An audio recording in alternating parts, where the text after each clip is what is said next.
A blind knight that uses echolocation, viewing the dark, treacherous world through sound. Trapped in a dungeon keep, endangered by combatants, where hazards lurk around every corner. Make sound to have vision, or don't and be stealthy. Avoid impaling threats throughout the dungeon to escape.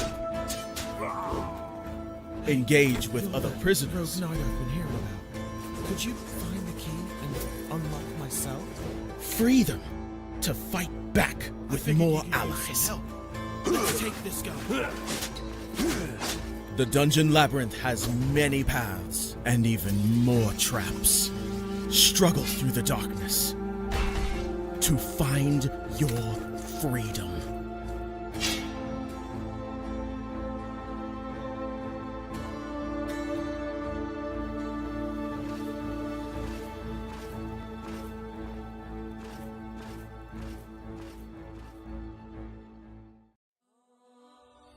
When Alex became a god, he thought he would have no problems at all. Until... he landed in the Divine Dimension and was tasked with protecting the entire multiverse. Am I connected to every single Alex Ambrose that ever existed? Alex could travel across dimensions, defying the laws of time and space, to help other Alexes throughout the multiverse. But then everything changed. No! Aw! I have to go back and save them. But if Alex went back to the mortal world, he would relinquish all of his power and his memories. I don't have a choice. I must go back. When Alex returned back to Earth, he goes back to being your average business tycoon millionaire, unaware that the people he cared most about are in danger. Someone help me! Yvonne, what happened? I was attacked by a monster. Alex? What's going on? Get away from him! He is my boyfriend! Who attacked Yvonne in the forest? What will Debbie do next? Who will Alex choose between the two women? Will Alex ever remember who he was before traveling into a different multiverse? To hear what happens next and whether Alex can stop the deranged monster before he strikes again, listen to the original audio drama, Insta Millionaire Returns, only on Pocket FM. Download the app now and find out.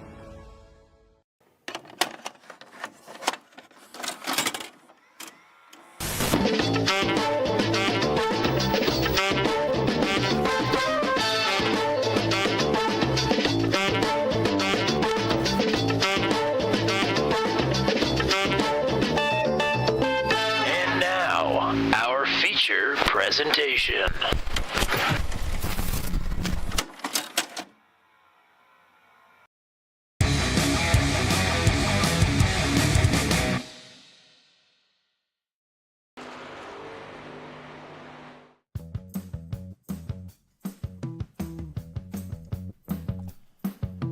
Welcome to the Blimp High atop what our friend Matt Williamson would call Lebanon, Tennessee. That's the local vernacular anyway.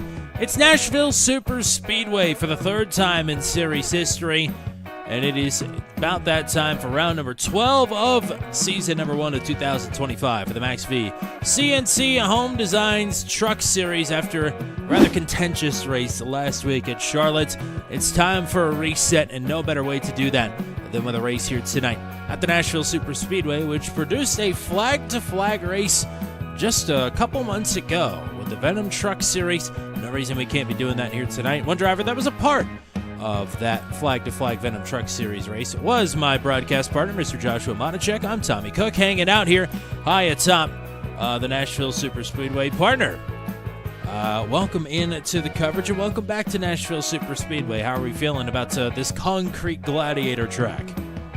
Feeling much better being up here in the booth than it was down on the track for Venom, that's for sure. Always beautiful to be here at Nashville Super Speedway, which is not very Super Speedway-like. No, it is definitely not. It is certainly super, and we can tell you why here as we get more into detail about the things going on here tonight. Let's take a look at the point standings first, though. A little bit of a shake-up. Of course, Justin Michael with the win last week solidifies himself atop the point standings. He's now over 20 points clear of his nearest challenger. But James Lehman sliding down to 6th. That's the first time he's been outside of the top 5 all season in the point standings. And 2 drivers who have moved themselves above the cut line now. Rod Mitten, Will Kirk, Jack Watts. They now sit 10th, 11th, and 12th. Kirk and Watts, though, they are above the cut line for now, but they are awfully tight. Yeah, definitely. One name that stands out to me is good old Billy Bumgardner sitting there in 9th, 4 spots. He's almost been a silent assassin, only on podium here for the opening race at Daytona, and has just been putting in the work for the consistent finishes, and it's definitely paying off for him as we get towards the chase. I mean, one thing that was not unique about Billy Bumgardner's week last week is that he was involved in quite a few of the accidents. What is unique about Billy Bumgardner is that he was able to survive and actually get a top 5 finish after all was said and done last week. A remarkable turnaround for Billy. Yeah, a very interesting lay of the land we've got with just a handful of races to go before we get into the chase for the first season of 2025 for the Max V CNC Home Designs Truck Series. Yes, this is a 1 1/3 mile concrete oval with a tri-oval. Very unique in that it is the largest concrete track, oval-wise anyway, in the United States. It is a particularly interesting challenge, and when we get to the strategy, the thing that you'll hear us harping on more than anything will be tire usage, tire wear, tire save, and it's going to be very interesting in that regard. Tonight's race is not 100 laps. What is it, 113? So we'll have to do the quick maths on when the stage break is going to come out, but that is the only guaranteed caution we have of the evening. It'll be sometime around lap 30, I would imagine, because I cannot do the quick maths, as the kids say. But we'll let Joshua punch on the calculator for that one, and we'll get ready to rock and roll here as the drivers are getting ready to hit the starting grid. And how about first pole of the season for Mike Milfelt Jr. in car number 155. He will see this field to the green flag. James Lehman, after slipping outside of the top 5 in the point standings, will start in second. It is Scott Patton and Rod Mitten, who's coming off of second podium of the season last week. He'll start in 4th. Dakota Floyd and Justin Bell on row number 3. It is Jack Watson. Aiden Young, who was quite fast in practice. Young starts in 8th with Heath Smith, runner-up finisher from last week in Charlotte, starting P9, Will Kirk to his outside in 10th. It is Justin Michael, last week's race winner and the defending Nashville Super Speedway winner, starting in 11th, Nathan Carroll to his outside at 12th. Row number 7 is Matt Montebild on the inside, Charlie Widener on the outside. Row number 8 is Rob Haynes and Raul Alvis, who led a lot of laps last week in Charlotte. He'll start in 16th. Billy Bumgardner, Brad Slagle on row 9. Tyler Hesseling making his first truck appearance with the Max V CNC Home Designs Truck Series. Same with Ryan Nardone in 20th. Reigning series champion Greg Mull in 21st. Chris Surgeon 22nd. Greg Parmalee and Matt Sisler way back there in P24. Riley Laverne, Zachary Groover on row 13. Trent Drum had some speed in practice as well. He'll start in 27th with Wally Turheimer to his outside. Cade Moreland and Kerry Cleaver will round out your top 30. Rest of the starting grid will scroll on by here as we've got 39 drivers who are about to take to the track here at the Nashville Super Speedway. All right. Yeah, so like you had mentioned earlier, a couple punches on the calculator. 113 laps, stage sitting at 25% of the race is 28.25 laps. So I would presume we are looking at the completion of lap 29 to be our stage break for tonight. We will see about that. We mentioned tires, though. Fuel window, we think maybe around 45 laps or so, but that's not the number we're going to be looking at here tonight. You're going to be chasing the tire number. Yeah, most definitely. With your standard 3 extra sets of tires, this concrete oval will absolutely chew through them, whether you are easy on them or not. It takes no prisoners. So no fast repairs either. As per usual, our incident limits stand at 16x is a drive-through, and 21 incident points will be a disqualification from the session. Now, we did go caution-free here with the Venom Truck Series. We had 3 cautions here last year with Max V. And it's always the thing of cautions breeding cautions. As I hit the wrong thing there.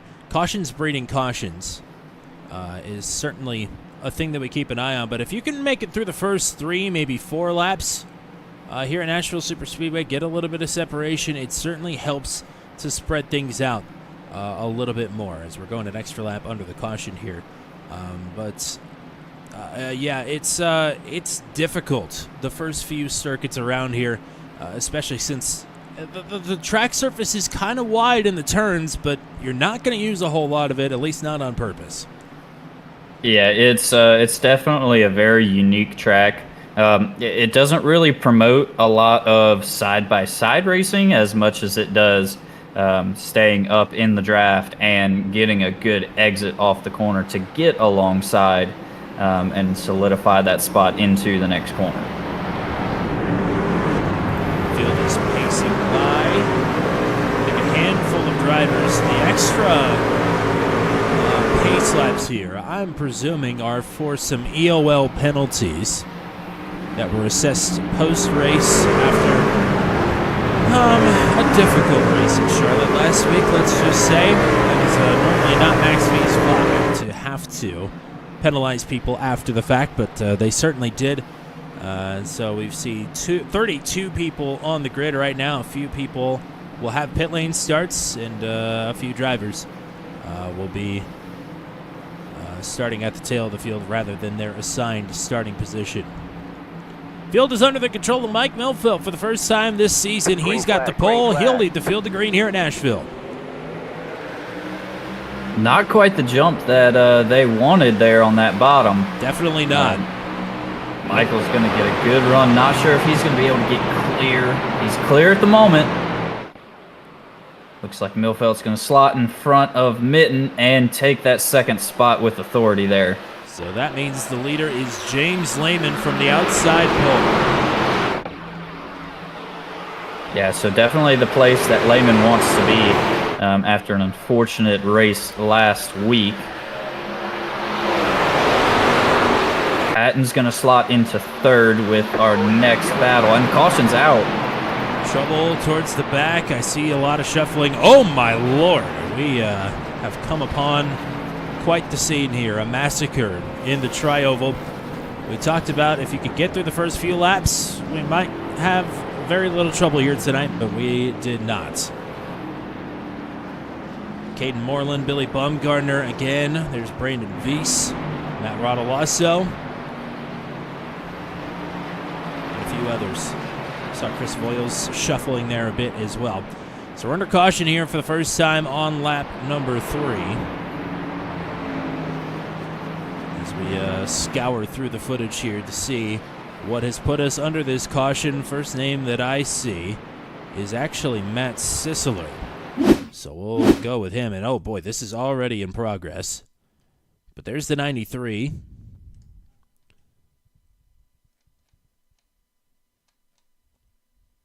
I'll play at a quarter speed here and see if this is going to start in front of them. There's Billy Baumgartner in the HendrickCars.com, number 5, and this is Sisseler moving down the track right into Billy Baumgartner. I mean,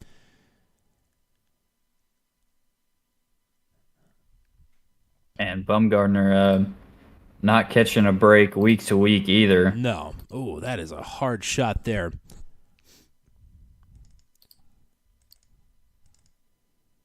Trying to look around for who is actually in this crash, and we've we've lost where our camera is.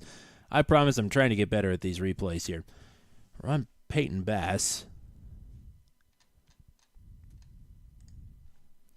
Goodness gracious. All right, let's try this again here. There you saw the 013. That is Caden Moreland. Back this up just a second.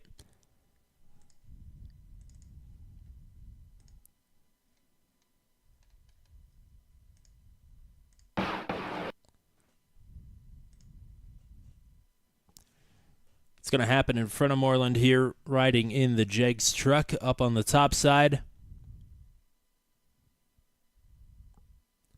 Some contact as everybody is scurrying to try and get around. That's Greg Parmalee making contact with the 83.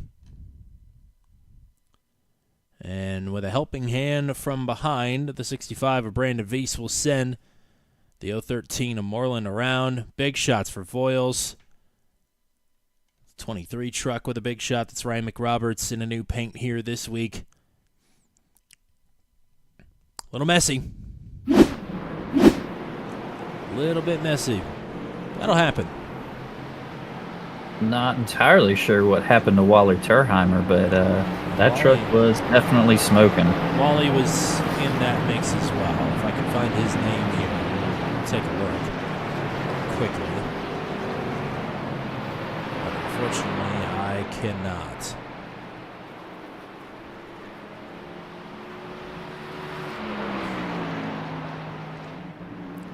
Appreciate everybody that's hanging out with us here. Tyler Starcher, hope to see you back in the field here in a few weeks' time. Appreciate you hanging out with us here tonight. Of course, shout out to the Motichek gang as always. Shout out to Bailey. Shout out to Robin. Shout out to Will Kirk's crew, Michelle and Marilyn Beck. And appreciate anybody else that's hanging out with us here this evening. Race did not get off quite to the start that Mike Milfeld was looking for, but he'll be on the outside here with James Lehman now in control of the field and in control of the restart, lap number 6. I think if it's under a half, we take the under. I could be wrong, though. So these drivers might be chasing lap 28. They might be chasing lap 29 for the next guaranteed caution. Back to it. Lehman gets a very good getaway, as is usual for him. Yeah, he's got it hooked up on these restarts. Milfeld now will be under fire for the ride. Mitten held on with very old tires quite nicely last week to get himself a podium finish at Charlotte. Now it'll be Patton to his outside, powering ahead, Mitten fighting back, but I think Scott will have the position here out of 4. Yeah, it looks like this middle groove very early on these restarts has a lot of momentum. Top 4 gonna string out. Floyd and Bell side by side for that 5th position. That is who. Bell gonna inch ahead down the back stretch. That's who Tyler Starcher's cheering on here tonight. Bell in the 60 truck hanging on to a spot in the top 5. And Young was pretty fast in practice. He's lurking behind these two. There's Floyd now. He's fighting underneath the 60 of Bell, trying to get into the top 5. Taylor goes ahead into 1.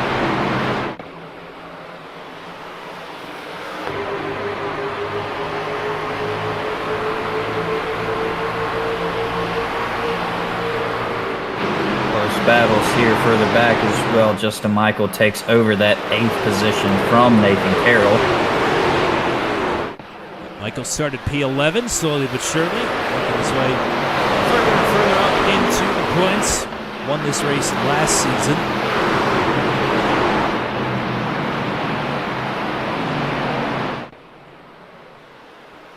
Now Carroll fighting back on Justin Michael here. Aiden Young now has moved to the bottom to try and take that spot from Bell and follow Floyd through. Justin Michael says, I'll take that top, and follows Bell around. These guys are all getting after it. Now Patton is starting to look for a way through on Mike Milfeld. Just a quarter lane, half a lane above Mike Milfeld on entry. Mike with a bit of a slip up there as he hits the apron through 1 and 2, and now Patton will take advantage with the momentum down the backstretch. And you can see the darkened concrete. It's the one nice thing about concrete track for the broadcasters is the 155's into the wall there. You know where you're taking rubber at. Patton is through to 2nd.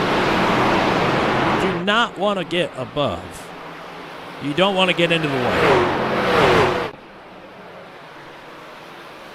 Stay on the groove. That's what my dad used to tell me go-karting. Bell has prevailed in this battle as Justin Michael is sticking his nose in the mix. Floyd is boxed in underneath. Now he's got some room to operate with. Maybe that was almost disaster for all three of them. Floyd backs out of it, and Michael might pick up 2 inches from disaster.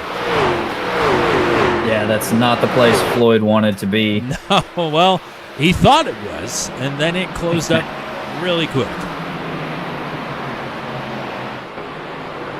If we know anything about Dakota Floyd, though, it's that he likes to wait until these tires gets fired up to start putting it on, and he goes right past Bell that lap with no problem. Certainly.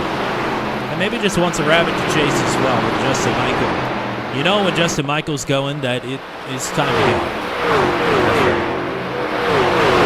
Montenbelt has been into the wall a couple of times. He's still fighting to hang on to a spot in the top 10, though, side by side with Nathan Carroll. Bell and Young nose to tail. Ryan Mitten is, that was a big shot to the wall there. We'll go right back to, I'm sure that wasn't Carroll. Took out a big chunk out of 2 before.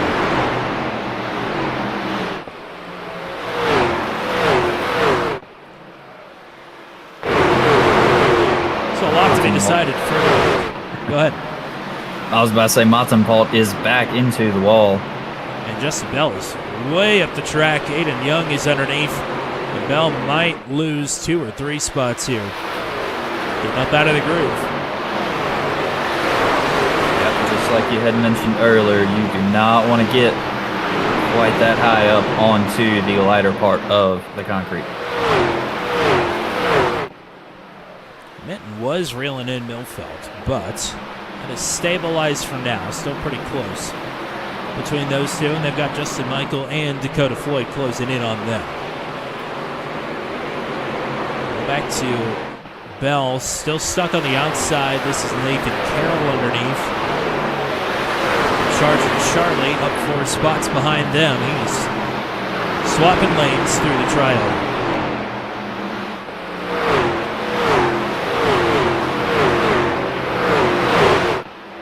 Lots of racing here around that top 10 spot.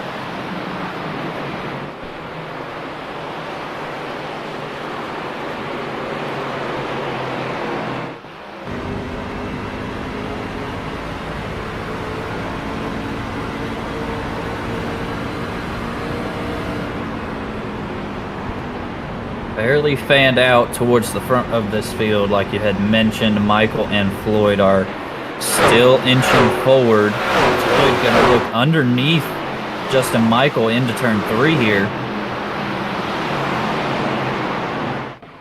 Michael swoops high on entry, hoping to get a run off.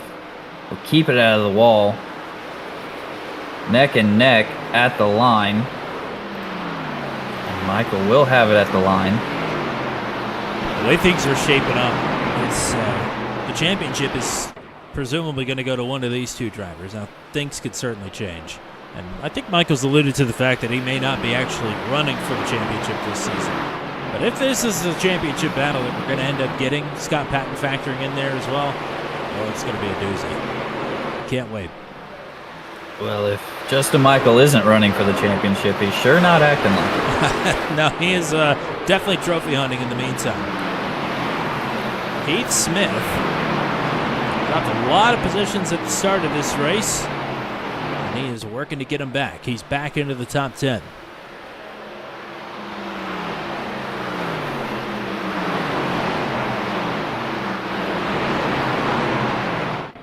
Well, they could battle amongst themselves, or they can co-optate, as Darrell Waltrip would say. Right now, there is a lot of co-opetition between the 87 and the 57. They have caught Mitten and Milfeld. Heath Smith able to pick off another one from Justin Bell. Bell starting to slide backwards here a bit. Nathan Carroll still underneath the 60. As here's Floyd now boxing out Justin Michael. trying to take the 87 and the 92 in one go.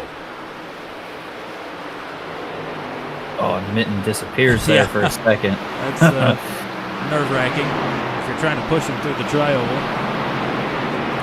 So Floyd going to get clear and slide up here. That will put Mitten in a bind. He'll have to roll out of it, and now Michael will have some real estate to the outside. Yeah, Mitten takes it easy here not to get underneath Floyd and get into his door. Justin Michael looks like he got a little bit better run there off of 4. Might just barely squeak clear on the entry of 1. Scott Batten, I think, just got held up by some lap traffic. It cost him a ton of time. He is now almost 2 seconds behind James Lehman, and he is well within view of Mitten, Floyd, Michael, and Mike Milford. But also Ron Mitten.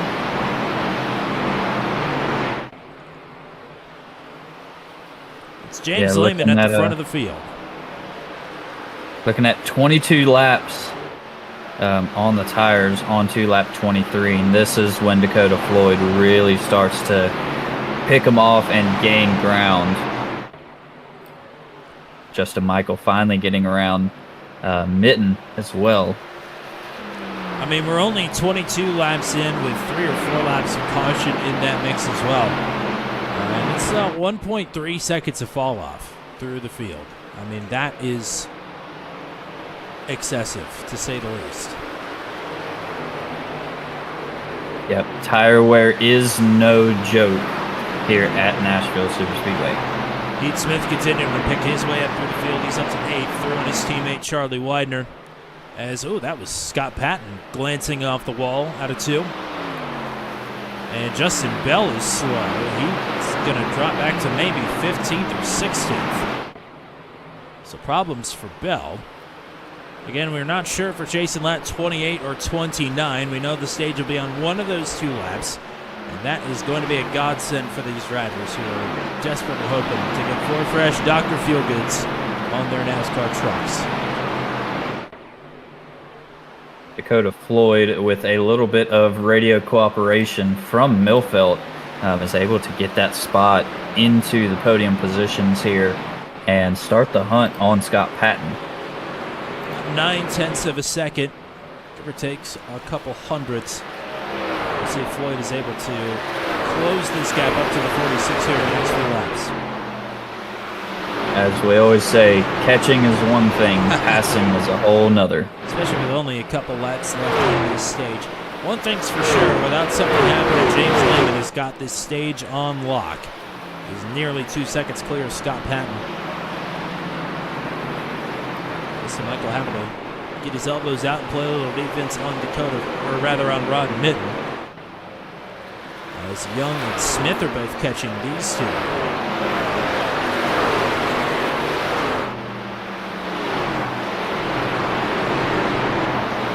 2 or 3 to go until we see the stage caution. After one fairly large incident to kick off this race, it's been clean since.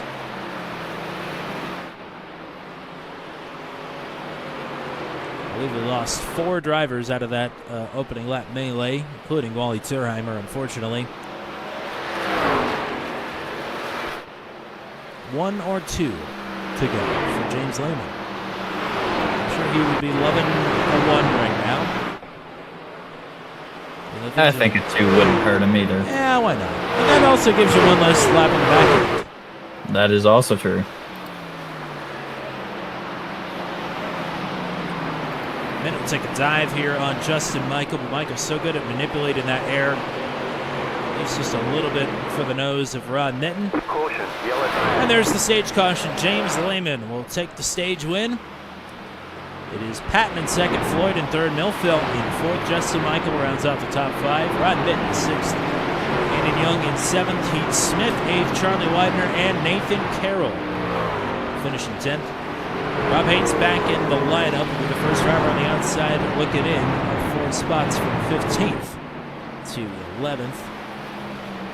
Biggest mover in the opening stage. She was involved in that first accident, but didn't seem to affect him all that much. Matt Rodolosso. up 19 spots to 18th. Well done for him. Hopefully he'll continue his drive through the field here.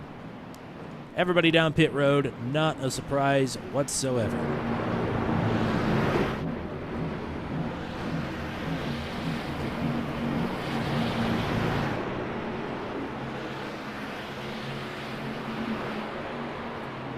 Looks like Mr. Raul Alvis will pass up pit road in hopes to get his lap back here. We intently watch the green cone at the end of pit road. We'll see if Lehman wins the race off pit road. It will not be Lehman. It will be Scott Patton out first. Lehman is out 5th. Floyd out 2nd. Millfield out 3rd. Justin Michael up to 4th. Your stage winner falls back to P5. Mitten, Young, Smith, Widener, and Carroll. The rest of the top 10. So almost the same as the stage with one big exception. Looking back, it looks like Lehman did slide through his pit box and had to back up. Aha.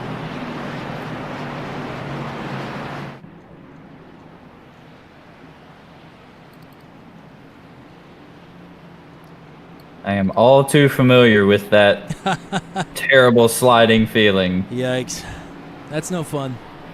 Seems to mostly happen at super speedways where it counts the most. Yeah.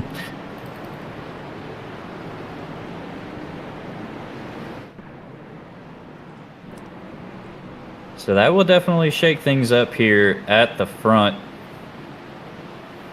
Lehman is always a very, very fast runner when it comes to the short run. So he might charge to the front here early, but definitely always keep an eye on both Justin Michael and Dakota Floyd for those late run pushes.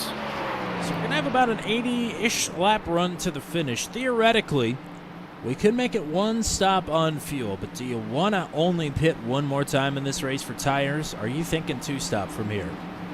As far as tires go, I would have to go with the 2-stop. I personally, I am nowhere near fast enough to even think about trying to make the tires last on a 1-stop. But I know that there are guys here who are good enough at tire conservation that they could make it happen. We'll see who is brave and bold enough to give it a shot, or maybe some drivers that need to give it the shot here tonight. Patton and Floyd on the front row, Millfield, Michael, Lehman, Mitten, your top 6. We're back to racing here on lap 32. Very good getaway from Patton. That's going to leave Millfield and Floyd side by side entering 1.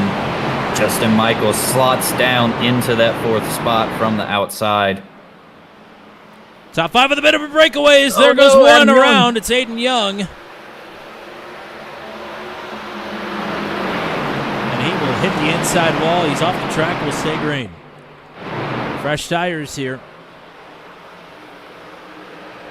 These drivers pushing hard as Michael around the outside of Millfield trying to take 3rd.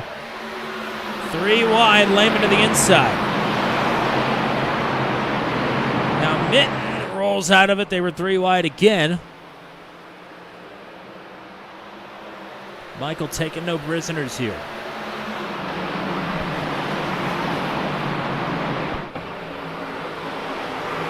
Michael trying to keep Lehman pushed down as close as he can to that yellow line. Ooh, one in the wall hard. It's Charlie White.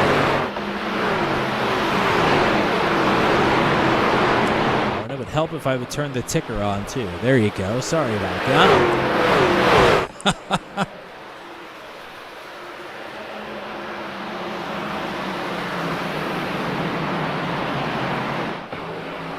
Charlie Widener and Will Kirk is your battle for the 10th position. Still trying to get it sorted out. Now Mike is fighting back to the outside, trying to take 3rd back from Justin Michael. Millfield with a big run. Michael might just let him have it here because, again, if you're going for 1 stop, you need to keep your tires in check. Rod Mitten is going to try and get around the outside here as well. Michael getting the air pulled off of the right side of the truck and the air packed into the rear with James Lehman behind. That was a bit uncomfortable to say the least, but he managed it pretty well.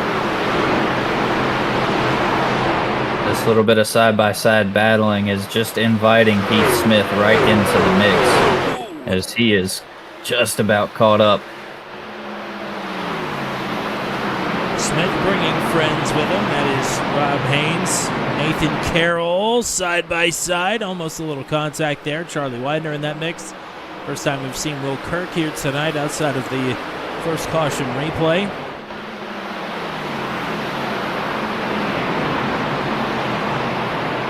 Michael backing his pace up like this tells me that we're in for a one-stop try. Because make no mistake about it, this is textbook Justin Michael backing his pace up.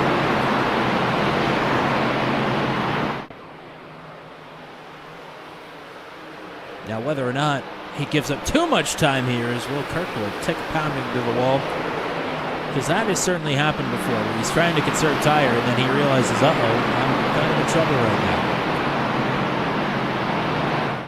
Yeah, you got to get just enough to save them to get to the point you need, but not too much that you let the guys who aren't saving have enough of an advantage that they can make that second stop.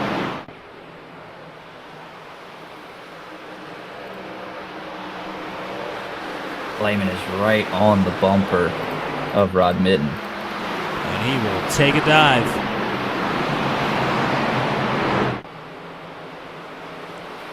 Put the squeeze on Mitten here just a bit out of two. As Michael has got him trained behind him. Lehman pulls right up on the front bumper there. A foot to spare between them. Lehman back to fourth. Scott Patton has a 7/10 of a second lead right now to Dakota Floyd. Floyd about half a second clear to Mike Milfelt.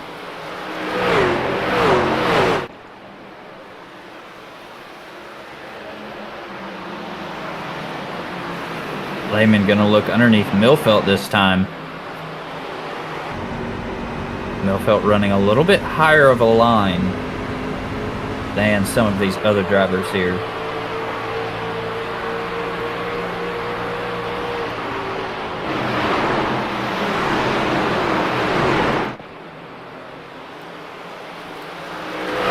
Will Kirk is underneath Nathan Carroll for that 10th position.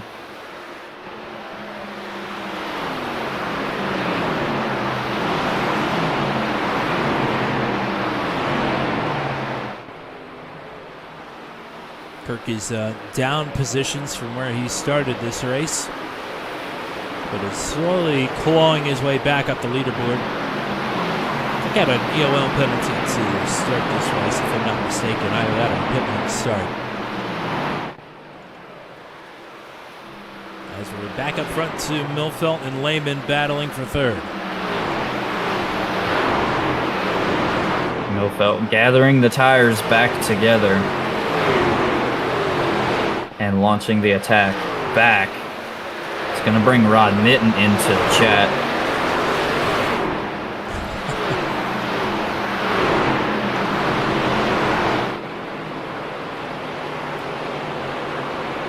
Not sure how much chatting there is between these three right now.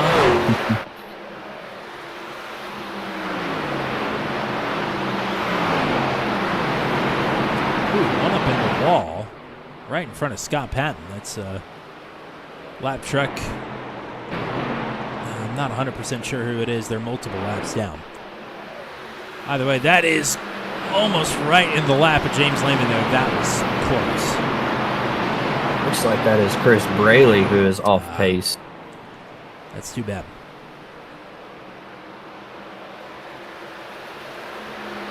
Best to stay to the high side of the track. Gets a little hairy at a couple of the choke points around the circuit.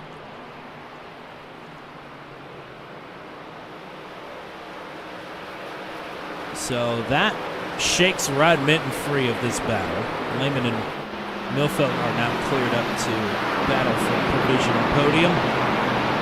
Justin Michael now pulling the train back up to Rod Mitten.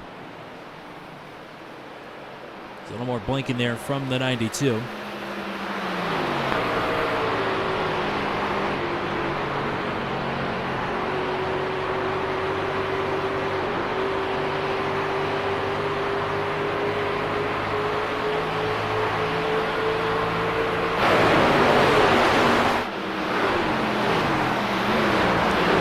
Just like that, James Lehman's up to third.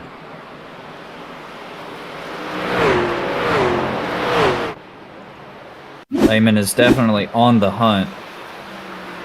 Not sure he is happy being as far back in the points as he is. No, I don't think so. I think you're dead on with that. Oh, takes a little bit of the wall for good measure. And just like that, we played one pass, we missed the next. Justin Michael just got through on Rod Mitten.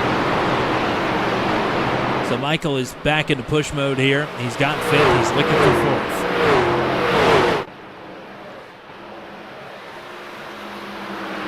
Comes off high, looks to the bottom of Millfield. Michael's playing some aggressive defense, running that high line. He may be about to pay the bill here as Rod Mitten nearly stuffs it into the left quarter panel of the 155. Yeah, that's going to put Mitten in an awkward spot next to Rob Haynes as they enter into 1 and 2. Haynes rocking and rolling around the top side will get it done, and Rob Haynes is up to 6th. Good run for the 199. Here's Heath Man, Smith. Mitten just in an unfortunate spot to get pushed around, and he'll be bullied all the way back outside of this top 5. Yes, he certainly will. The bleeding may not stop there. Charlie Widener, Nathan Carroll right behind. Haynes is rocking and rolling right now. Looking underneath the Federated Auto Parts Toyota Tundra of Mike Millfield. I almost said Toyota Camry. That's decidedly not a Camry. Oh, Smith walking it up the track right onto the door of Mitten. He'll have to move it a little closer to the wall than he wanted to.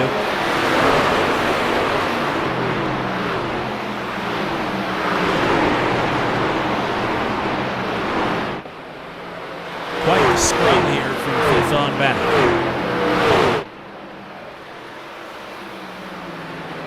Definitely a lot of shaking around. I'm sure that Heath Smith would love to be clear some way or another. So we're thinking another 20 laps or so, maybe 25, until these drivers are coming down pit road for tires. Ish. Subject to change, especially the drivers that may be looking to do it on 2 stops. They are definitely going to be coming a little bit sooner than that. I don't think we're missing any crashes. I think multiple people's engines have blown up on pit road. So that's all that banging and clanging that you're hearing. And it's fanned out almost 3 wide. And this 65 truck, Brandon V's, he is 2 laps down, but on fresh tires. He is very quickly making his way through this field. Yeah, you talk about the advantage that 4 Fresh Dr. Feelgoods provide right there. It bottles up Haynes and Smith. But V's is absolutely blowing the doors off of everybody.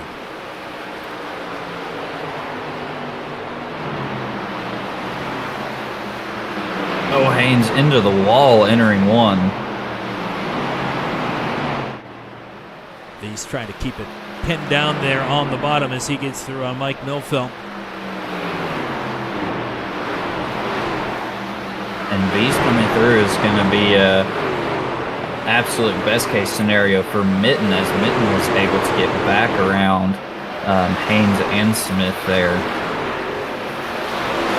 Haynes and Smith got a bit tangled together there.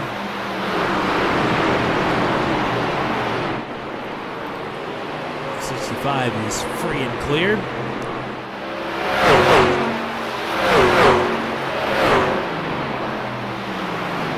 further up the field.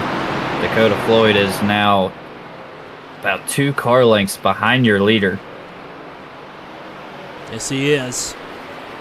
Get them both in the same shot here.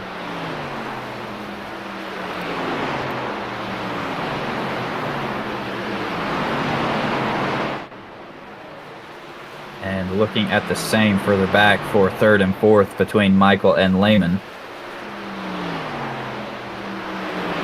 Again, that is Veets pulling up on that duo. Multiple laps down. Already been down pit road on much fresher tires, so he should be able to get through without much issue. At least that's what Michael and Lehman are hoping for.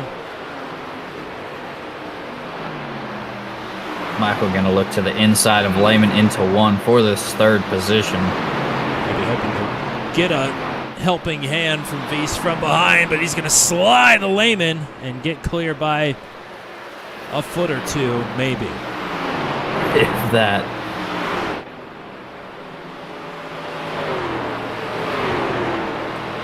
So Michael the 3rd.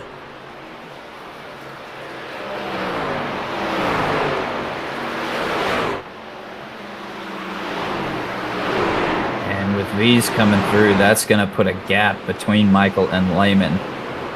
So I definitely think that was no coincidence that Michael decided to go for the pass when he did. Look at these guys still battling for 5th, 6th, 7th, 8th, 9th. I mean, it looks like the restart just happened. It was almost 25 laps ago at this point.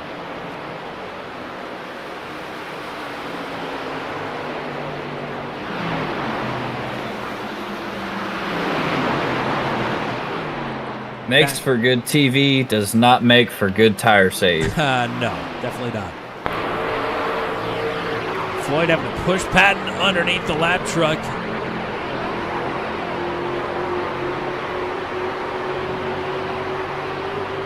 That's Raul Alvis. Alvis was very fast last week. This is a divisive track, to say the least. Not everybody's going to be fast here. Certainly Patton, Floyd, and Michael are fast just about everywhere, and they are still quite fast here. Floyd would love to be able to get through. V's just barely cleared Alvis into the corner. Nathan Carroll is trying to get to pit road, and wow, I cannot believe that truck was all but wrecked. And he made it, and made it to speed, and under the cone. Unbelievable. Billy Baumgartner also down pit road.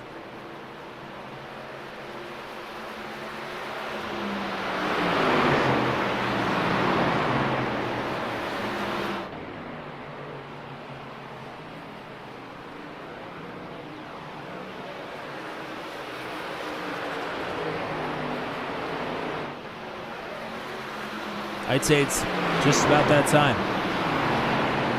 Yep, sure looks like it. And I don't think it's time for the one-stoppers. I think if you're going for a 2, this is it. Yeah, we're looking at about 32 laps should be this time on tires.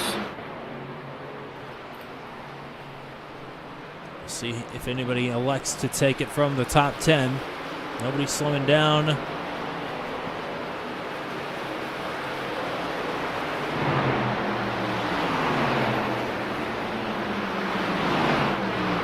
The other thing you don't want is to get bit by a caution. Either by somebody trying to get to pit road, which we've seen in Truck 200, or somebody coming off of pit road on the fresh tires, which we saw didn't bring out a caution, but it happened to Jan Van Leer in the Venom Truck Series.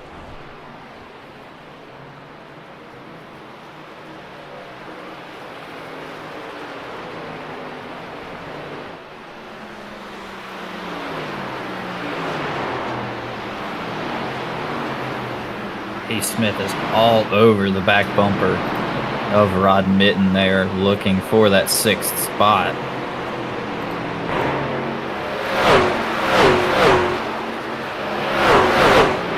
Smith into the top 5 in points after his podium finish last week at Charlotte. I'd love to keep the momentum up with would love to find his way into the top 5 by the end of the night tonight. Or ideally, a podium or a win as well. But realistically, for now anyway, it looks like he's on for a crack at a top 5. You got to get through these two pesky drivers, Mitten and Millfield. Good defensive-minded strategies here thus far tonight.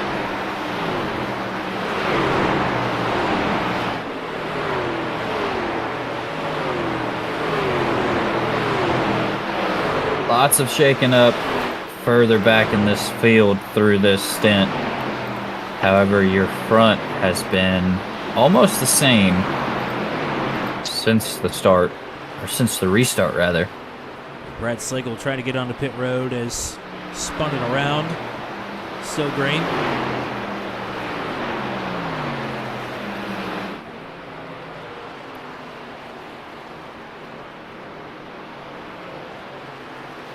Floyd not able to get through this 1/10 of a second bubble here. Maybe just biding his time a little bit. Justin Michael has not been able to catch these two either. Looking at the lap times, Michael is marginally faster, but by 0.02 of a second.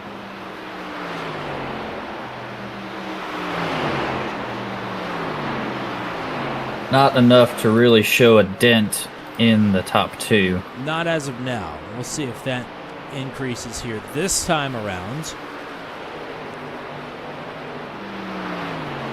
32.50 for Patton to a 32.48 for Michael, so another 0.02.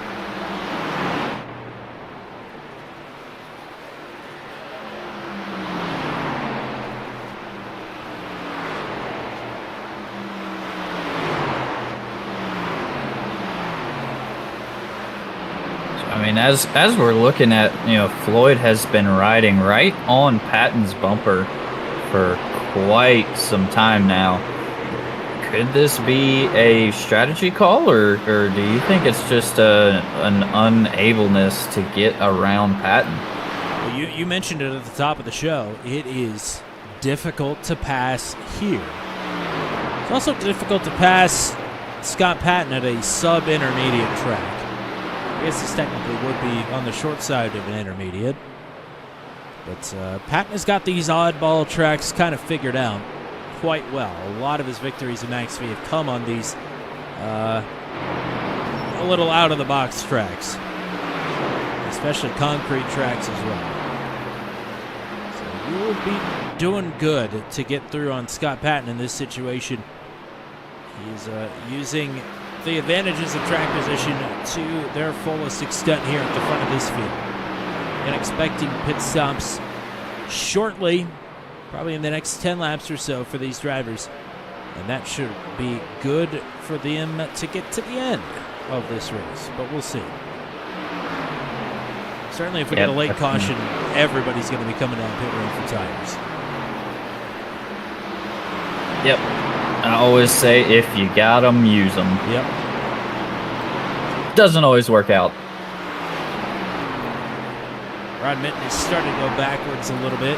Heath Smith has gotten through a couple of, I think there's a lap track in this next build. Paradise on the fresher tires. Mixing things up here a little bit. That's Billy Bumgardner also on the fresh tires. And Nathan Carroll in the 63 truck. So it's not quite as dramatic as it looked there for a second, but he did lose one spot to Heath Smith. So he's back to 7th.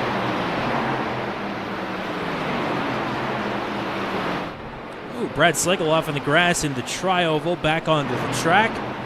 He's still in motion, will stay green.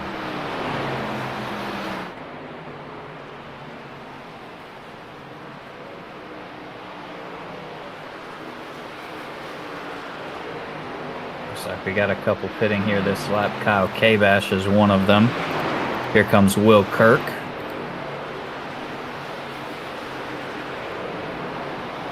Kirk might start to draw some folks from the top 10 down pit road.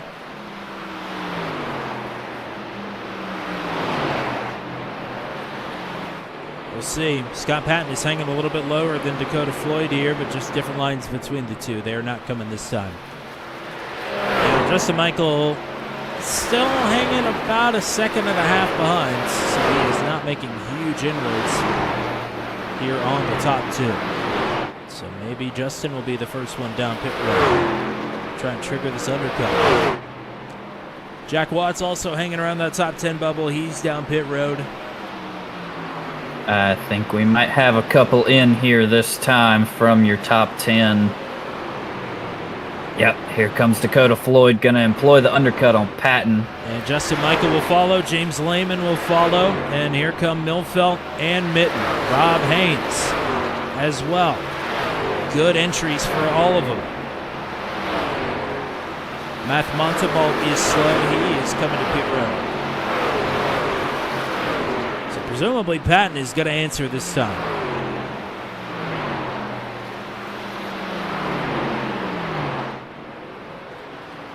And here he comes. Trying to get everything he can get. As long as he didn't get a black flag there, I'd say he got everything out of that he possibly could have. So we'll see what this one extra lap on tires can do for Patton, if that's enough of a difference maker, or if maybe the undercut was enough to get that extra second and a half of lap time. 3 drivers still out on track. Make it 4, make it 5. Matt Rodolasso is now the race leader. Greg Mull, Matt Sisseler, Aiden Young. Patton is out.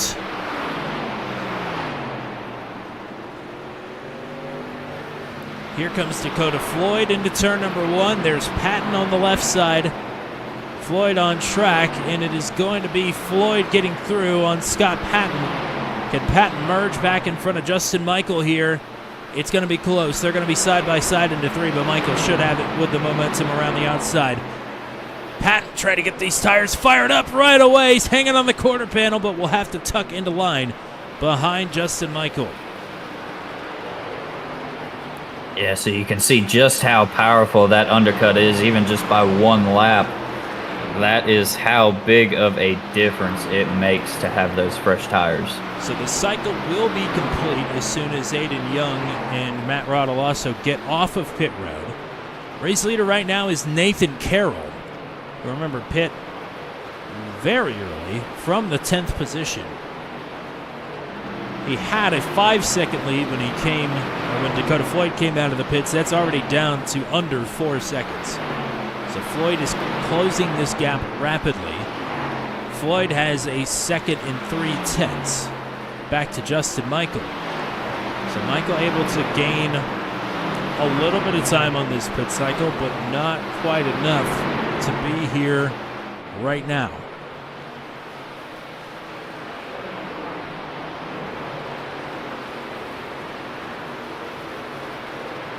Yeah, Nathan Carroll sitting at almost 20 laps on these tires already. So he is going to be well over a second off pace from what Dakota Floyd and the rest of this field will be. A set and duck. Again, in the words of DW.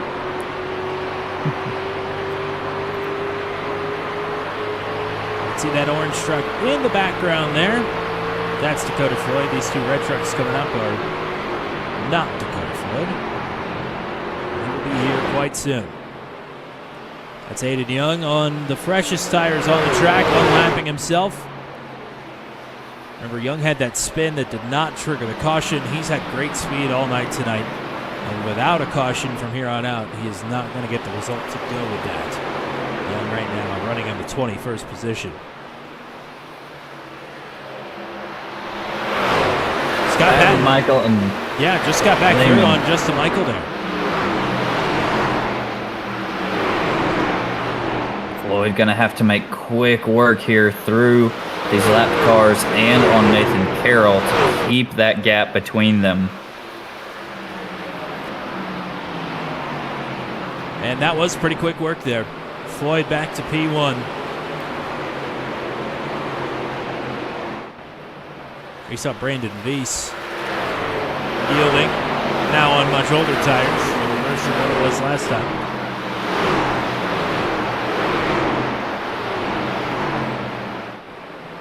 Patton with about a second and a half up to Floyd, but you're right, he has got to contend with Ryan McRoberts and Nathan Carroll here. There's Lehman and Michael side by side behind Patton. And it'll be Lehman getting through.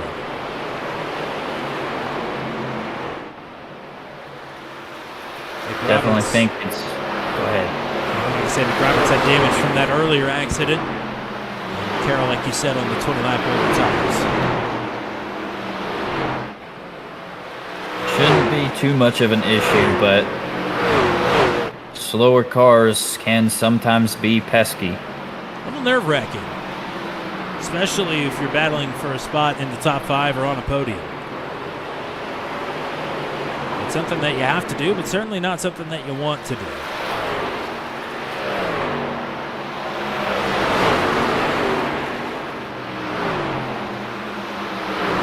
Lehman, good on the short runs, is already firing up to take a shot at Patton for this provisional second place position.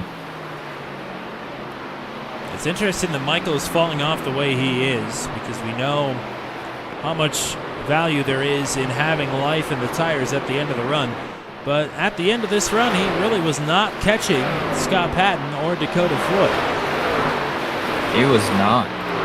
Not only will he have to get through on Lehman and through on Patton, but he'll also have to gain another 1.7 seconds up the road to catch Floyd for the win. So maybe these three, or maybe Michael in particular, conceding the win and trying to save some life here to get a P2. We'll have to see how it shakes out. We'll look a little bit further back right now. Ron Mitt and Charlie Widener side by side for 9th. Rob Haynes is right in front of them.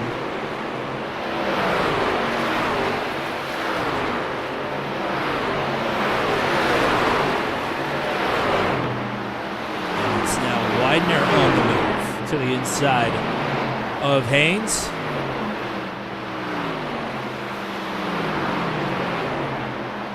Right up there, friendly with the wall down the back stretch. The beer store 199 will fall to the App State 95. At least for now, crossover from Haynes back underneath. Yeah, Haynes gonna fire back. Oh, and they touch. Charlie trying to get out from behind the People's Champ, Bill Paradise there up top. Little contact between the two.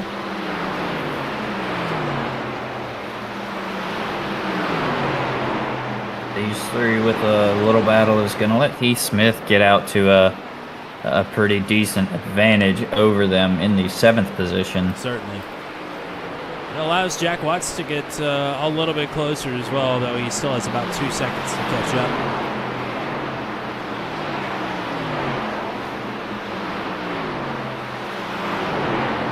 Two of the fan favorites on the channel, Will Kurt, Greg Mall, they're close together here for 4th, or excuse me, for 12th, not for 4th. They'll go side by side. Kirk, if I'm not mistaken, was one of the earlier drivers on the pit road. Mall was one of the later ones. So that is an easy pickup there for the 7.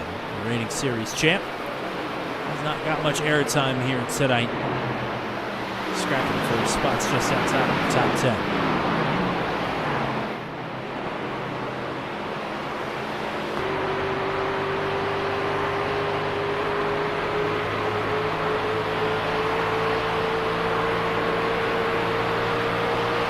Looking back forward, the gap to the lead is slowly coming down. Just over a second here, 2nd and a 10th or so back to Patton. Lehman is right on his tail, about 2 car lengths off of 2nd place. We talk all the time about Dakota Floyd's long run pace. So I wonder if he has used it up or if this is intentional. But either way, you don't want to reel in your competitors if you don't have to. How close is too close if you have a say in it?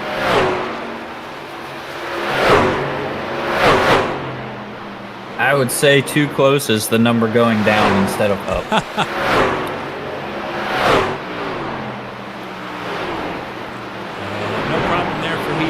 picking up the 6th position for Nathan Carroll again on the much older tires. Switching to laps to go, 23 to be exact. The gap is now right around a second. Still coming down.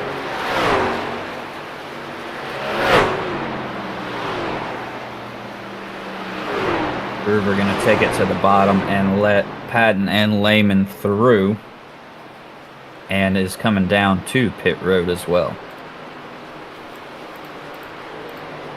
So definitely seeing some of these midfield drivers running the 2-stop strategy here.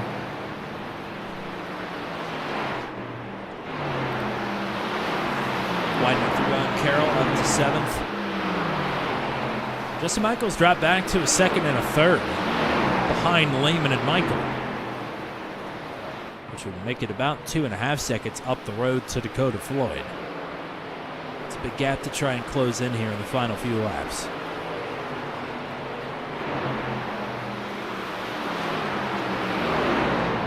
I believe we started this race track temperature at 114. It's currently 113. So it's held steady. It looks a little darker shade-wise around the circuit right now, but the track temperature rather has not come down all that much. So it could be some ray tracing playing tricks on us. That gap got down to 1 second, and it really has not closed any further than that. So possibly a conscious effort from Dakota Floyd.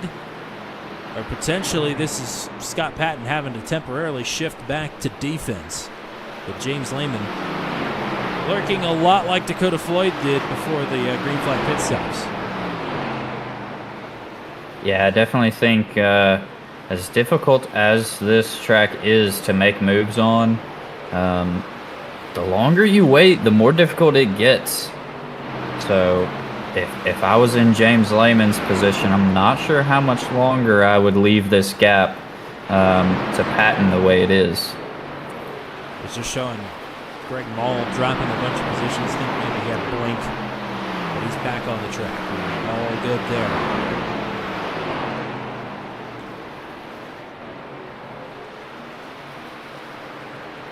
$18 to go at the stripe.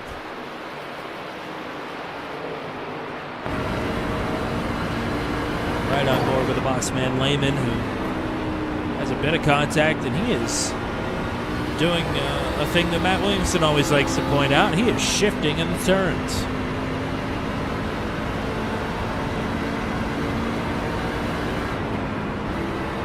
Both ends of the track, down to 3rd.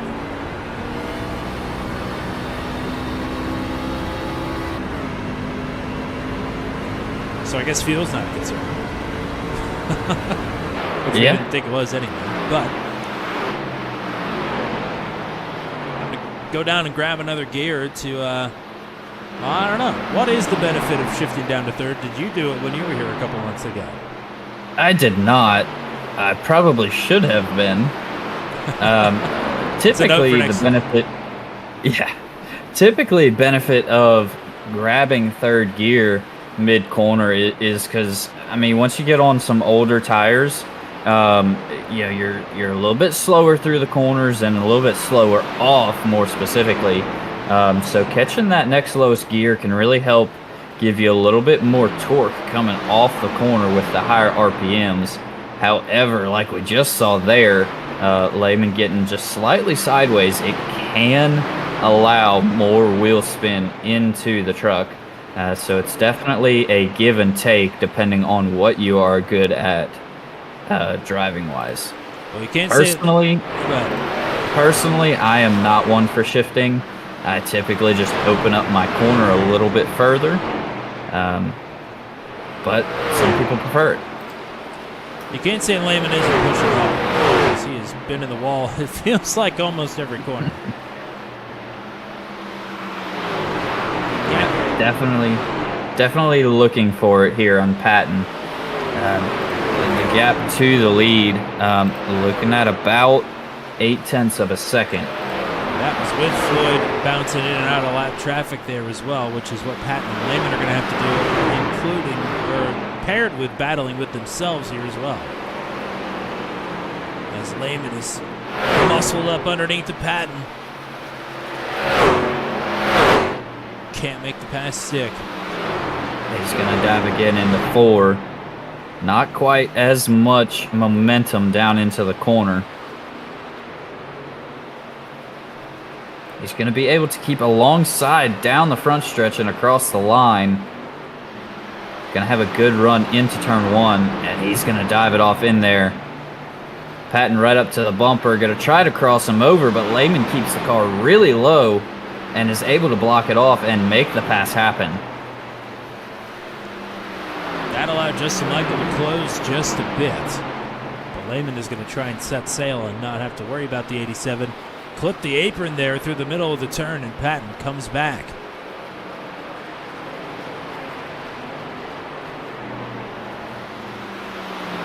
Yeah, so the 87 of Michael looking at about half a second back from Patton. However, your gap to Dakota Floyd for the lead still very, very, very slowly coming down. So it looks like all 3 of Lehman, Patton, and Michael are inching forward towards your leader. How much is Floyd saving? How hard is he pushing in somewhat clean air at the front of the field? And that's a lot of traffic working its way around the Nashville Super Speedway, round number 12. Can we take the top 12 and re-rack them after 15 races for the final 5 rounds of the season? Next week is the first time we go NASCAR racing at the Lime Rock Park. And it's the classic layout with the jump over the backstretch. That is going to be an absolute blast next week for the Max VCNC Home Designs Truck Series. Cannot wait. We talk about things that can shake up the points in a hurry. That is definitely one.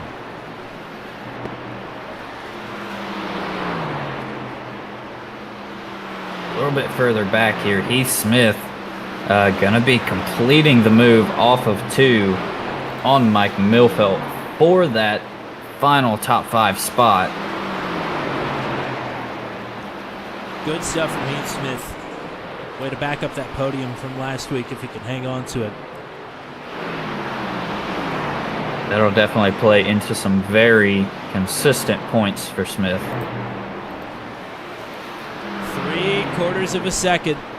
Lehman is reeling in Floyd little by little, coming to 8 to go.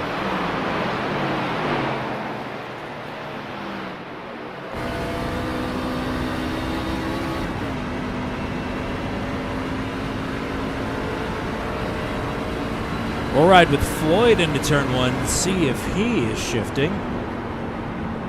He is not. Lehman is.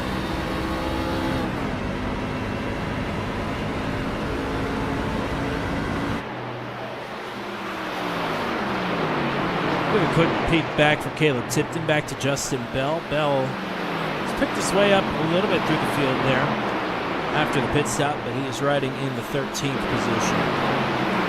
Our charger right now is still Matt Rodolasso, 2 spots behind Bell in P15, up 22 from where he took the green flag earlier. Yeah, very good run thus far for Rodolasso. 0.6 of a second. We may have something here by the end of this one.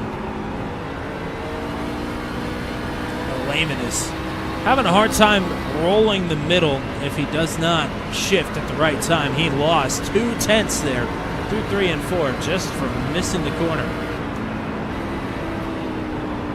Yeah, you can see just how much more of a tight line Lehman is taking on entry. It helps gain time into the corner, but if you miss it, like you said, just by a little bit, you lose momentum so quickly for coming out of the corner. Boy, they are all grouping right back together here in the final 5 laps. Floyd leading, Lehman in second, Patton in third, Michael in fourth, lap truck behind them. That is Zachary Gruber, who just came off pit road not too long ago.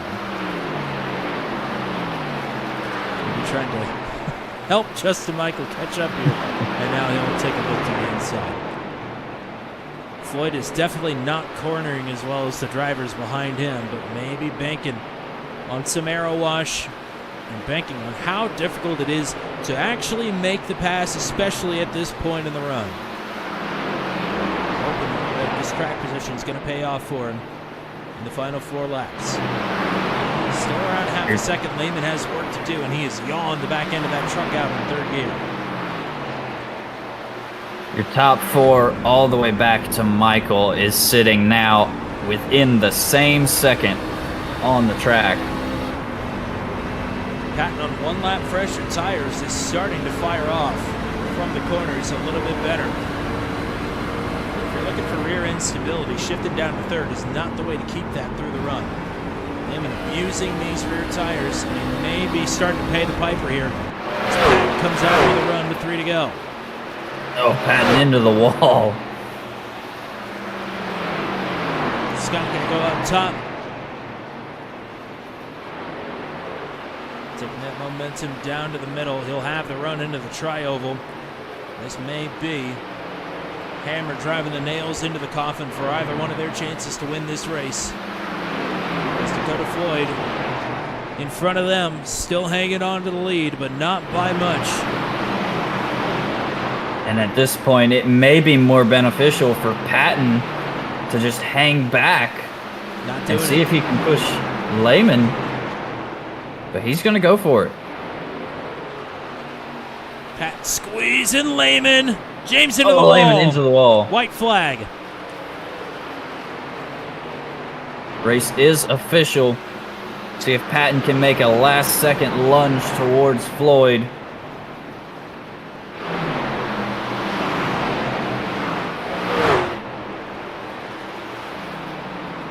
Down the backstretch and into turn 3. Lehman going to look back underneath Patton. Not enough room to do it. Patton going to shut the door. I think if this race were 115 laps, we'd be saying a different story. But Dakota Floyd is going to survive the Nashville Superspeedway to win for the 3rd time this season. Patton and Lehman in the same chat right now. Some discussions. But they will still take the medals on the podium. Justin Michael in 4th, and it is Heath Smith to round out the top 5.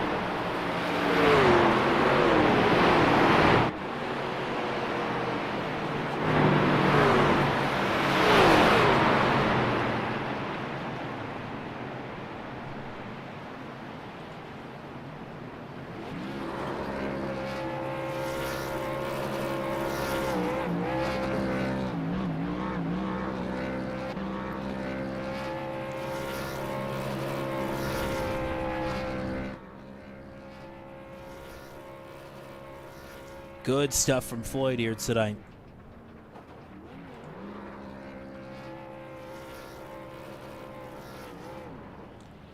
Winner at Martinsville in Texas. 3rd win with the Max V CNC Home Design Truck Series. 3rd win of the season. Short and sweet burnout, and that will get us into tonight's full finishing rundown. After 113 pretty fun laps at the Nashville Superspeedway. Only 2 cautions here tonight, and that is about on par from what we expect from this fine racing facility. Dakota Floyd, Scott Patton, James Lehman, your top 3. There we go. We'll talk to these 3 in just a moment. Justin Michael, Heath Smith, your top 5. It's Mike Milfeld in 6th, Charlie Widener 7th, Rob Haynes in 8th, Rod Mitten and Jack Watts. The rest of the top 10 finishers. The 11th will go to your reigning series champion Greg Mall. 12th for Matt Sisseler. Justin Bell will come home in 13th. Riley Laverne in 14th. And Matt Rodolasso, tonight's hard charger, up 22 spots to finish in 15th. P16 for Will Kirk. It is 17th for Matt Montalbot, Chris Surgeon, Aiden Young, and Trent Drum, the rest of the top 20. Nathan Carroll will drop all the way to 21st, trying to go a little bit longer on the tires there at the end. 22nd for Kerry Cleaver, Raul Alvis in 23rd.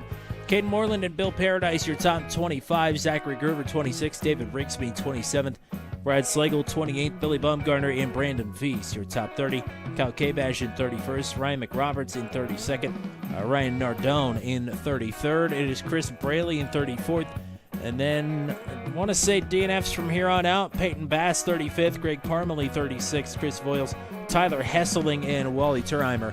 All of those drivers involved in that second lap accident that brought out our only caution for incident on the evening. So we'll go in search of your podium finishers.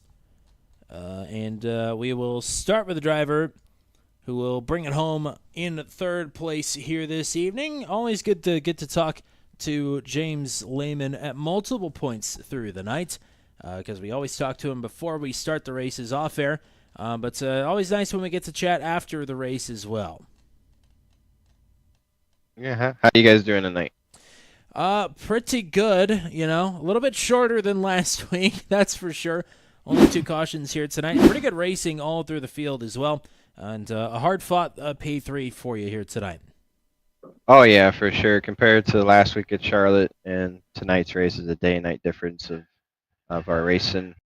I definitely think the penalty system is working in its favor and kind of cleaned up everybody's act a little bit. So it definitely was some good racing. Man, I was sweating, man. I had to work for this top 3.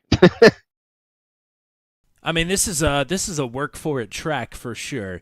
Being a kind of oddly banked concrete track, tire save, but also push hard.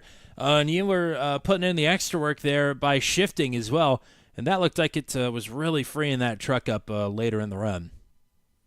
Yeah, I learned just messing around in practice about after 15, 20 laps that if you started downshifting, you could really keep the truck's momentum up and run even faster, but you had to be careful because if you just mat the gas at some point, tire was just going to say, nope, I'm done, man.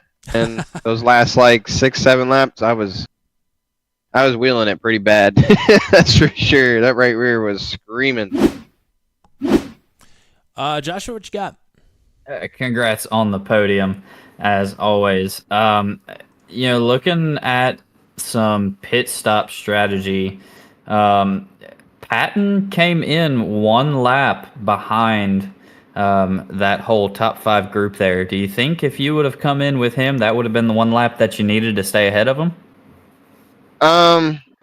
Definitely for sure. I don't think I would have been able to maybe stay in front of him, but definitely probably would have been a lot closer coming off pit road for sure. But yeah, when it comes to these kind of tracks where a lot of tire wear, which is what I love, and also fuel saving at the same time, you really got to time your fuel pit stops, because if you pit too early, you'll get a nice lead, once everybody goes through the cycle, but then you'll just get ran over because tire wear is so bad here, So it's like ones and twosies is a lap difference, and you just got to be careful what you make it. And honestly, I'm pretty happy with coming out with third place with the mistakes I made tonight. Saying it's a technical, strategic race, but also a race where you could push the truck really hard and reap the benefits of it. Let's take the P3 for the road here tonight. So let's get some shout-outs before we let you go. Thank you to everybody at Max V that showed up tonight. They put on a hell of a race. Can't wait to go back and watch it. And thank you guys at Turn 200. You guys always do an amazing job, and looking forward to watching it tomorrow. All righty, partner. Thanks for the time here as always, and go celebrate the P3. We'll hope to talk to you next week at Lime Rock Park. Oh, yeah, that's going to be a fun one. Oh, it is going to be a blast. I cannot wait for that. We'll talk to your runner-up now. It's good to get to talk to Scott Patton once again from the silver medal place here at the Nashville Superspeedway. I'm betting you were probably wanting this race to be about 115 or 116 laps instead of 113 here tonight after the late race pass. Yeah, I would have paid some good money to pay off whoever I had to for that to happen. Well, I know the guy you could talk to about that. But regardless, great stuff from you here tonight. And I don't want to steal Joshua's question, but that is exactly what I'm going to do here. The decision to come in 1 lap after Dakota Floyd and Justin Michael there, did you get got, or was that the plan all along? And how do you think it played out in comparison to what you had in mind. Yeah, I think it was ultimately what probably got me behind the power curve. I don't know. It was kind of a last-minute decision when I saw Dakota back off in turn 3 to go pit. Half of myself told me that that's when I should go, and then the other half I was kind of indecisive. I talked myself into believing that the fuel window was a lot tighter than it was, so I knew I was going to pretty much run it dry. So I see why these guys, these full-time Cup guys and whatnot, have crew chiefs to make these decisions because it is so much information. It probably doesn't look like that much on TV or the broadcast, but to hit your lines, to watch intervals, to take care of tire wear, to take care of lap traffic, and then on top of that, worry about fuel mileage and lap traffic for the pit stop and what lap you're going to pit on, potentially undercut somebody. It's just so much going on at one time in a 3-lap period. And yeah, again, I would have paid somebody serious money to crew chief for me tonight, and I think maybe we could have gotten him if we had somebody on top of the box. But I was doing it all, and yeah, I do it all well, but nothing good. I think we, for once, are underselling the drama with all the factors that you said there. Certainly a lot going on in that truck, not the least of which is just driving the damn thing. But Joshua, what you got? Congrats on the podium. It was definitely a beautiful run, making up one spot from podium to stay on the podium. But you mentioned all the factors that go into it and how beautiful it would be to have a crew chief. What is the difference between this track and some other tracks where you can just push the truck to the limit for the whole race and just not even worry about all those other outside factors? Yeah, it's a chess match out there for sure, especially with these guys that are in the top 5, top 10 even. The tire wear is so calculated that, again, it probably doesn't show up very well on the broadcast or the TV, but for instance, a good example of that, you see Justin Michael when the green flag drops after a restart, and he drops back 2.5 seconds. That's not because he's 2.5 seconds slow.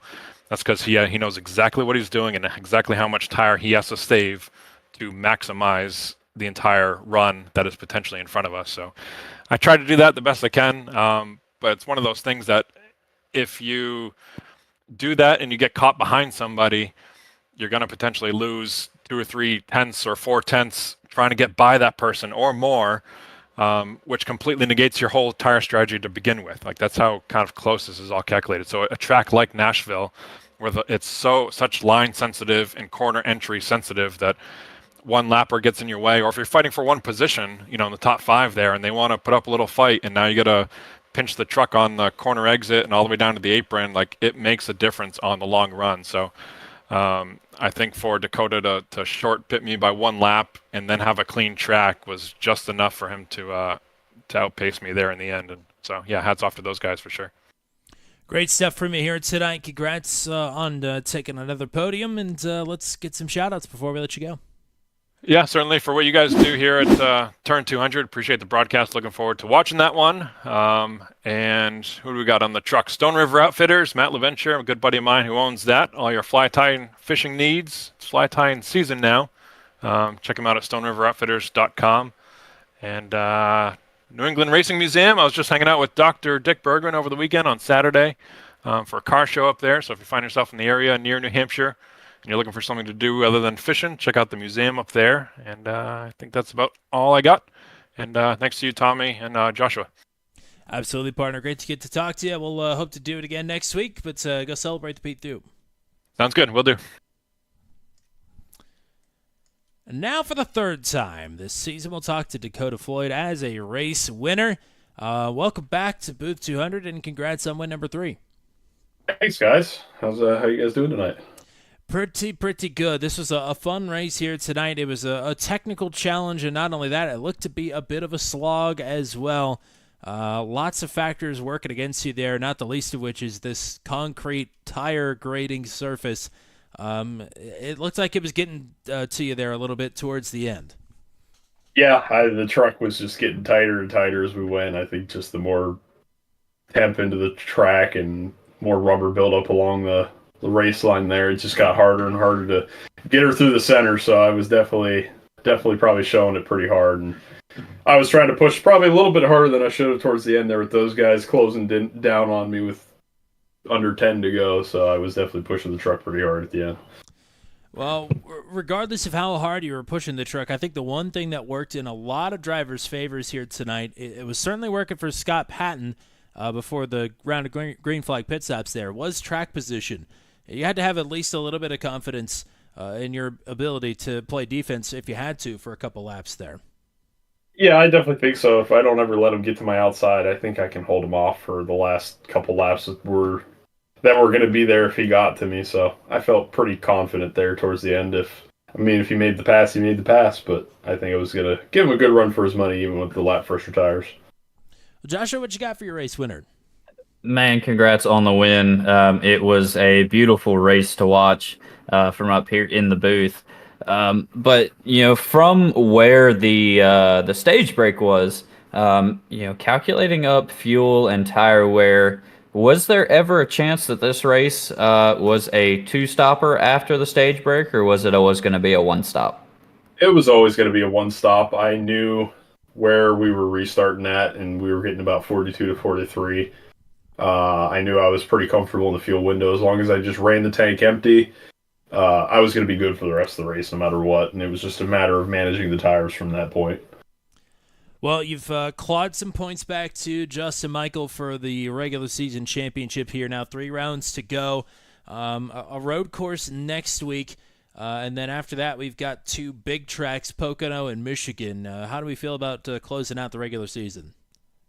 3 tracks I really love.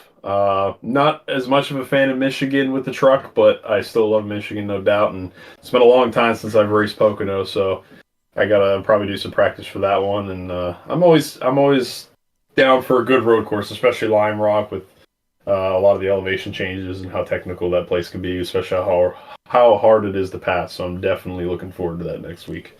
You may be one of the only ones. Certainly, I think Joshua and I are looking forward to it, and that's because we don't have to be racing in it. It's going to be a blast. But it's a blast watching you get back to victory lane here tonight for the 3rd time this season. Congrats on another one, and we'll let you get some shout-outs in before we let you go. Yeah, I just want to shout out the teammates first of all. I know Richie couldn't make it. He wasn't feeling too good, so hope he gets feeling better, and we can see him at Lime Rock next week. And Riley had a good finish there, so I'm proud of him for making it to the end and getting to where he wanted to finish. Shout out to the league, and we ran a fantastic race. Only 1 yellow outside of the stage break there. That's phenomenal. That's why I love this racetrack so much. It's always really good racing. And shout out to the admins and stuff. I know last week was a bit of a slog, but hey, everybody improved, and we brought a hell of a race tonight. So I'm really proud of everybody, and I'm really happy the admins were able to get things cleaned up. It's really, really phenomenal league here. I'm having a great time, and the racing just gets better week in and week out. Thank you guys in the broadcast booth. You guys do a great show. I always love watching these back. You guys always do a fantastic job, and thank you to everyone that supports me racing. Yeah, poor Riley was getting batted around like a beach ball at a Nickelback concert last week, but goes plus 11 to sneak into the top 15 in this one. Good recovery, and plus 4 from 5th to 1st for you here tonight. Congrats. Go celebrate the win, and we'll talk to you again here soon. Absolutely. Thanks, you guys. Have a wonderful night. Love a good comeback there. Good for Riley. I'm sure there are a few other drivers that I'm missing as well that had abysmal races last week that have risen above here tonight at the Nashville Super Speedway. Yeah, good stuff here tonight in Nashville. That's what we've come to expect from this place. Certainly it can produce the chaos and carnage. We saw it on lap number 2 here tonight. Huge chunk of drivers end up with a lot of damage or just taken out of this race in its entirety. After that, we were scot-free. It was a very good race from there on out. This is a big, intimidating concrete track, and these drivers always find a way to recover from a bad week. Yeah, it's definitely always a shuffle when it comes to Max V, as many phenomenal drivers as are in this league.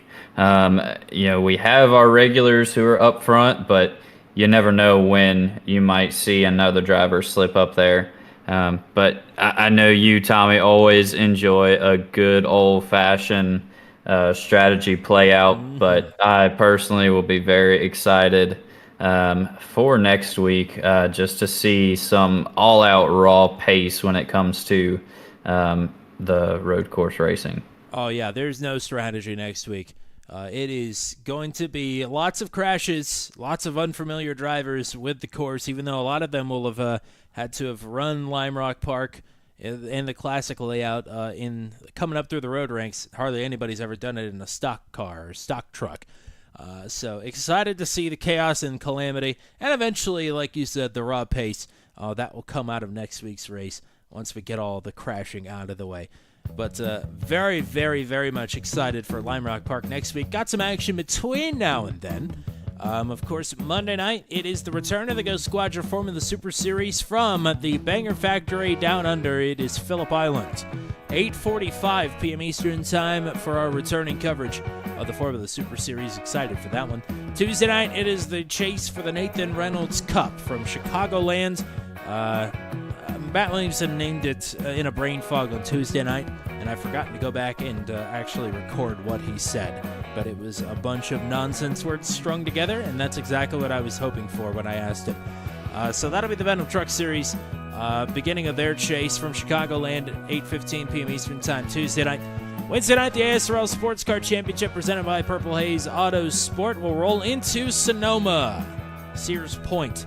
8:15 p.m. Eastern Time Wednesday night for that one, and that will lead us into the classic layout of Lime Rock Park for our first ever NASCAR truck race from the circuit. 9:30 p.m. Eastern Time next Thursday night for the Max V CNC Home Designs Truck Series. Thanks to everybody that was hanging out with us here tonight. Tyler Starcher and Caleb Tipton cheering on Justin Bell.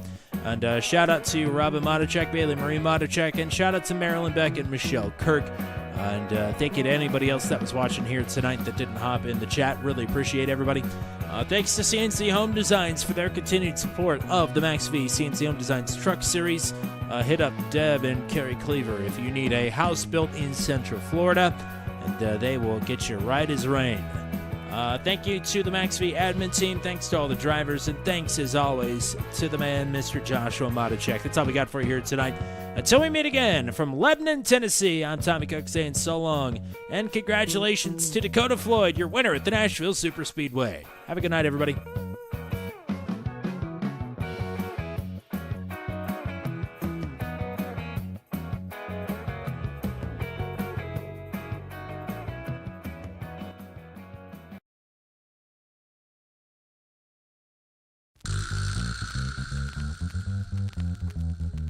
This has been a live broadcast on Turn 200. Be sure to hit subscribe and hit the bell to get notified of when we go live next. Thank you very much for joining us, and we'll see you again soon.